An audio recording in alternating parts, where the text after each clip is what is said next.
Hey everyone, welcome back to English Podcast Flow.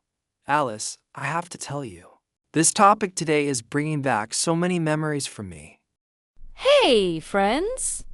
Oh, I know.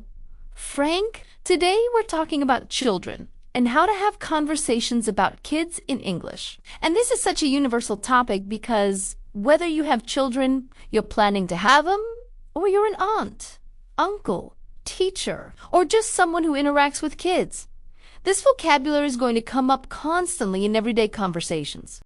And what's interesting is that talking about children is one of those topics where culture really influences the language we use and the way we approach these conversations. Absolutely. And I think people sometimes underestimate how much vocabulary is involved in talking about children. There's baby talk, there's parenting terminology, there's education vocabulary, discipline, milestones, all of it. And today we're going to cover the most important phrases and expressions so you can confidently participate in conversations about kids, whether you're at a family gathering, meeting other parents at a playground, or just chatting with coworkers about their children.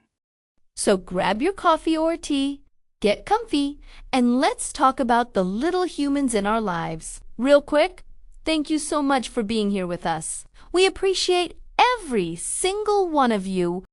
Frank, I know you have a daughter, and I'd love to hear about your experience becoming a parent and how that changed your life, because I think that's something people talk about all the time in English-speaking cultures. This idea of how having kids transforms you as a person. Oh man, Alice, where do I even start? So my daughter Emma is now 7 years old, but I remember the day she was born like it was yesterday. My wife and I had been preparing for months, reading all the parenting books, setting up the nursery, which is the baby's room, going to prenatal classes, which are classes for expecting parents to learn about childbirth and taking care of a newborn. And I thought I was ready. I thought, okay, I've read the books. I know what to expect. But nothing, and I mean nothing, can truly prepare you for the moment they place that tiny human in your arms and you realize, this is my child. This person is depending on me for everything, and my life will never be the same. That must have been such an overwhelming moment in the best way possible. It was incredible and terrifying at the same time, and the first few weeks were honestly the hardest weeks of my life. Emma was what people call a colicky baby, which means she cried a lot, especially in the evenings, and nothing we did seemed to comfort her. My wife and I were completely sleep-deprived, which means we weren't getting enough sleep. And we were functioning on maybe 2 or 3 hours of sleep a night, in broken chunks because babies wake up multiple times during the night to eat. And I remember one night, it was probably 3 in the morning. I was walking around the living room bouncing Emma and trying to get her to stop crying. And I just started crying myself, because I was so exhausted and I felt like I was failing as a father because I couldn't figure out how to help her. Frank, that's so honest, and I think a lot of new parents can relate to that feeling of being overwhelmed and doubting yourself. They absolutely can. And what helped me was talking to other parents, especially other dads, who told me their own stories and reassured me that what I was experiencing was completely normal. They used phrases like it gets easier and you're doing better than you think, and the first few months are just about survival. Don't worry about doing everything perfectly. And that permission to not be perfect, that was so important, because there's so much pressure on new parents to do everything right, to follow all the advice, to be patient and calm all the time. But the reality is that parenting is messy and hard and you're going to make mistakes, and that's okay. And how do things change? As Emma got older, because I imagine the challenges evolve as children grow. They absolutely do. The baby stage is physically exhausting. All the sleepless nights and constant feeding and diaper changes. But as Emma got older and became a toddler, which is roughly ages 1 to 3, the challenges became more about behavior and communication. Toddlers are famous for having tantrums, which are those emotional outbursts where they cry and scream. and sometimes throw themselves on the floor because they're frustrated, and they don't have the language skills yet to express what they're feeling. I remember being in the grocery store once, and Emma had a complete meltdown because I wouldn't buy her candy, and she was screaming and crying right there in the middle of the aisle, and everyone was staring at us, and I just had to stay calm and wait for it to pass. People call this the terrible twos because age 2 is often when these tantrums are at their peak. That sounds so challenging. How did you handle those situations? Honestly, a lot of deep breathing and reminding myself that this was a normal developmental phase and it would pass. We tried to use positive discipline, which means setting clear boundaries and consequences, but doing it in a loving way rather than yelling or punishing harshly. So if Emma threw a tantrum, we'd acknowledge her feelings by saying something like, "I can see you're upset," or "I know you're frustrated," and then we'd redirect her attention to something else or give her a choice between two acceptable options so she felt like she had some control. And now that she's 7, the challenges are different again. Now it's more about navigating friendships, helping with homework, managing screen time, teaching her responsibility. Every stage has its own joys and difficulties. Frank, I have a completely different perspective because I don't have children myself. I'm child-free by choice, which is a term that means I've made a conscious decision not to have kids. And it's not something that I feel sad about or like I'm missing out on. It's just not the path I chose for my life. But I do have nieces and nephews that I absolutely adore, and I'm very involved in their lives as their aunt. And what's interesting is that being child-free in a culture that really values parenthood, especially as a woman, I've had to navigate a lot of conversations about this choice. And people don't always understand or respect it. What kinds of things do people say to you? Oh, there's a whole range. Some people are genuinely curious and respectful. They'll ask, "Do you think you'll ever have kids?" Or, "Was that a difficult decision to make?" And those are fine because they're coming from a place of interest, not judgment. But then there are people who say things like, "You'll change your mind," or "You'll regret it when you're older," or "Who's going to take care of you when you're old?" Or even "That's selfish." And those comments are frustrating because they're dismissive of my autonomy and my right to make choices about my own life. It's like people can't accept that someone might genuinely not want children and be happy with that decision. How do you respond when people say those things? It depends on who it is and what kind of relationship I have with them. If it's someone I'm close to and I think they're genuinely trying to understand, I might explain my reasoning. I might say something like, "I've thought about this a lot, and for me, having children doesn't align with the kind of life I want to live. I have other priorities and passions, and I feel fulfilled without being a parent. I respect that parenthood is meaningful for you, and I hope you can respect that it's not the right choice for me. But if it's someone I don't know well or someone who's being judgmental, I might just politely shut down the conversation by saying, 'That's a personal decision that I'm comfortable with,' or 'I appreciate your concern, but I'm happy with my choice.'" That's such a mature way to handle it. And I think it's important for people to know these phrases because there's still so much social pressure around having children.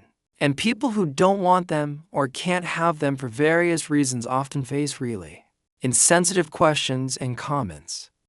Absolutely. And on the flip side, as someone who doesn't have kids but interacts with them regularly through my nieces and nephews, I've had to learn a whole vocabulary around child development and activities and all of that. Like, when I'm with my nephew who's 5, I need to know that he's in kindergarten, that he's learning to read, that he likes certain cartoons and characters, that he needs supervision but also independence appropriate for his age. And when people ask me about him, I can say things like he's such a curious kid, always asking questions about everything, or he's really into dinosaurs right now. That's his big interest. So even without being a parent, you still need this vocabulary if you're going to be part of children's lives in any capacity. Alice, let's talk about developmental milestones because this is something parents talk about constantly, especially in those early years. A milestone is a significant point in a child's development, like when they first smile, or roll over, or say their first word, or take their first steps. And parents get really excited about these moments and they compare notes with other parents. Sometimes in a supportive way and sometimes, unfortunately, in a competitive way that can create anxiety. What are some of the big milestones that parents track? In the first year, parents are watching for things like holds head up, which babies usually do around 3 months, sits up without support around 6 months, crawls around 8 to 10 months, and walks usually around 1 year, though there's a lot of variation. Then there are communication milestones like babbles, which is when babies make sounds like ba ba ba or ma ma ma, and says first word, which typically happens around 1 year. Parents also track when babies sleep through the night, which means they sleep for a long stretch without waking up, usually at least 6 hours. I remember being so excited when Emma finally slept through the night for the first time. My wife and I woke up in a panic, thinking something was wrong because we weren't used to getting that much uninterrupted sleep. That's funny. And what about as kids get older? What milestones do people talk about then? As toddlers, the big milestones are around language development, so parents talk about their child's vocabulary size, whether they're speaking in 2-word or 3-word phrases, whether they can follow simple instructions. There's also potty training, which is teaching the child to use the toilet instead of diapers. And this is a huge topic of conversation among parents of toddlers. People will ask, is she potty trained yet? Or share tips like we tried the 3-day method, or he still wears pull-ups at night, which are special training pants that are between diapers and regular underwear. And honestly, Alice, potty training was one of the most frustrating experiences of early parenthood for me because it took Emma a long time to get it. And I felt like every other parent I talked to had a child who trained easily, which probably wasn't true, but that's how it felt. That comparison trap is so real and so damaging. Every child develops at their own pace, right? Exactly. And that's something pediatricians, which are doctors who specialize in children's health, always emphasize. They'll tell you there's a range of normal. And unless your child is significantly delayed in multiple areas, there's usually no cause for concern.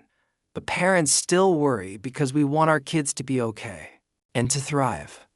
As kids get into preschool and elementary school years, the milestones become more academic and social. Parents talk about things like she's reading above grade level, or he's struggling with math, or she made a new friend, or he's being bullied at school. And there's also the milestone of becoming more independent, like she can tie her own shoes now, or he rides his bike to his friend's house by himself. And what about the preteen and teenage years? I imagine the concerns shift pretty dramatically. Oh, absolutely. Emma's only 7, so I'm not there yet. But I've talked to parents of teenagers, and it's a whole different ballgame. The concerns become about things like puberty, which is when a child's body starts changing into an adult body, dating and relationships, peer pressure, social media, driving, college preparation, all of these complex issues. And the communication changes too, because teenagers are seeking independence, and they don't always want to talk to their parents about what's going on in their lives. So parents of teens talk a lot about trying to maintain open communication, setting appropriate boundaries, and letting go while still keeping their kids safe. It's a delicate balance. Frank, what are some of the most common topics that come up when parents talk to each other? Like, what do parents at the playground or at school pickup talk about? Oh, there's a pretty standard set of topics that come up over and over. Sleep is a huge one. Parents are always talking about sleep, especially parents of babies and toddlers. They'll ask each other, how's he sleeping? Or share tips like we started a bedtime routine that really helped her commiserate by saying she's still waking up 3 times a night. I'm exhausted. And there's this unspoken competition sometimes about whose child sleeps better, which is silly, but it happens. Then there's eating, which is another big topic. Parents talk about picky eating, which is when a child only wants to eat a few specific foods and refuses everything else. You'll hear things like he'll only eat chicken nuggets and mac and cheese, or getting her to eat vegetables is impossible. And parents share strategies like I hide vegetables in smoothies or I just keep offering new foods and eventually she tries them. What about behavior and discipline? That seems like it would be a sensitive topic. It is sensitive because everyone has different parenting styles and philosophies. Some parents are very strict and believe in firm rules and consequences, while others are more permissive and give their kids a lot of freedom. Most parents fall somewhere in the middle. Common discipline topics include timeouts, which is when you make a child sit quietly in a designated spot for a few minutes, as a consequence for misbehavior, taking away privileges like screen time or favorite toys, and having consequences that are related to the misbehavior. Parents might say things like she's grounded for a week, which means she's not allowed to go out with friends or do fun activities. Or we took away his video games until his grades improve. And there are also more modern approaches like positive parenting or gentle parenting, which focus on understanding the child's feelings and teaching rather than punishing. And what about school-related conversations? School dominates conversations once kids reach school age.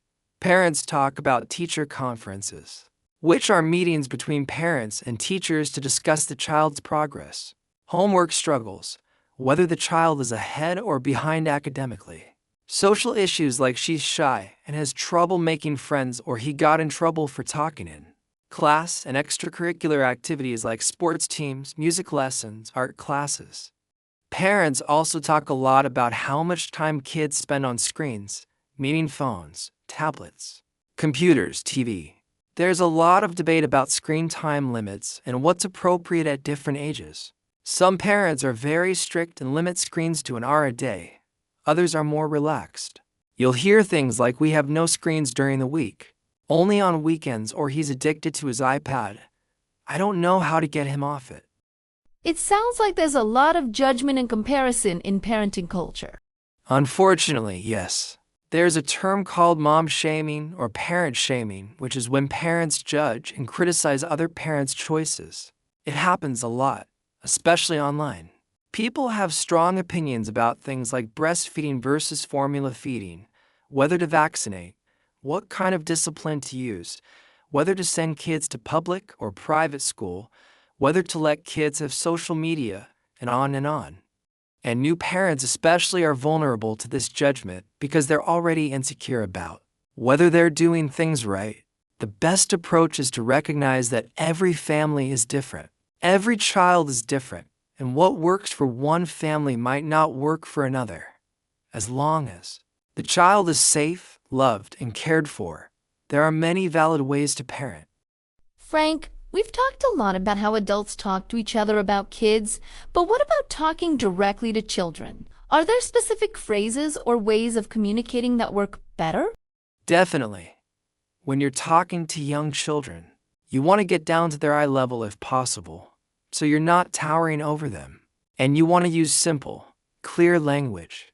Instead of saying, "Could you please put your belongings in the designated area?" you'd say, "Please, put your toys in the toy box." You want to be direct and specific. And it helps to give choices when possible. Like, do you want to wear the red shirt or the blue shirt? Instead of what do you want to wear? Which can be overwhelming. With children, you also want to acknowledge their feelings.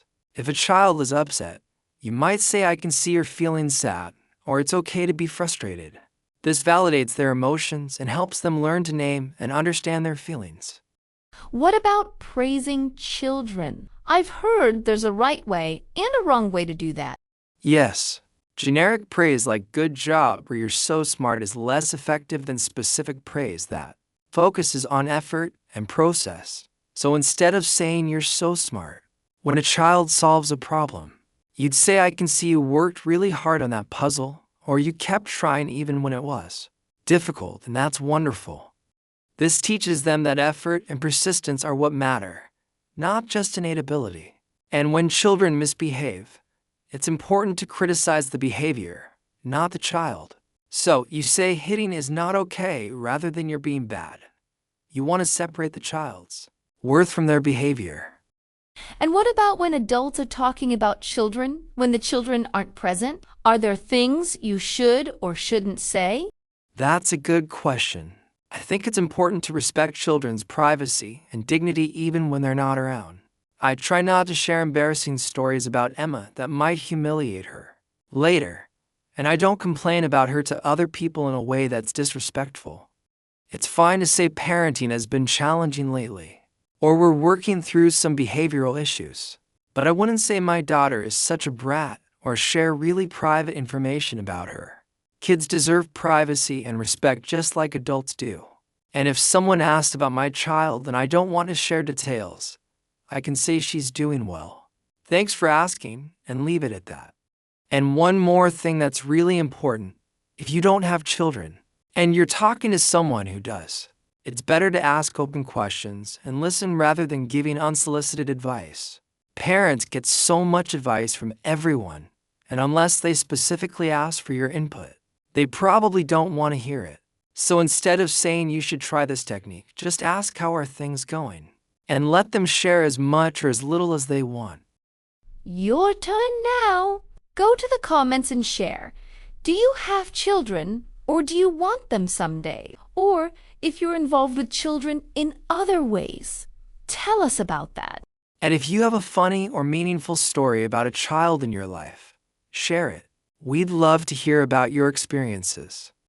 This is a judgment-free zone. Whatever your relationship to children is, we want to hear about it. Thank you so much for joining us today. Talking about children is such a rich topic with so much vocabulary and so many cultural nuances.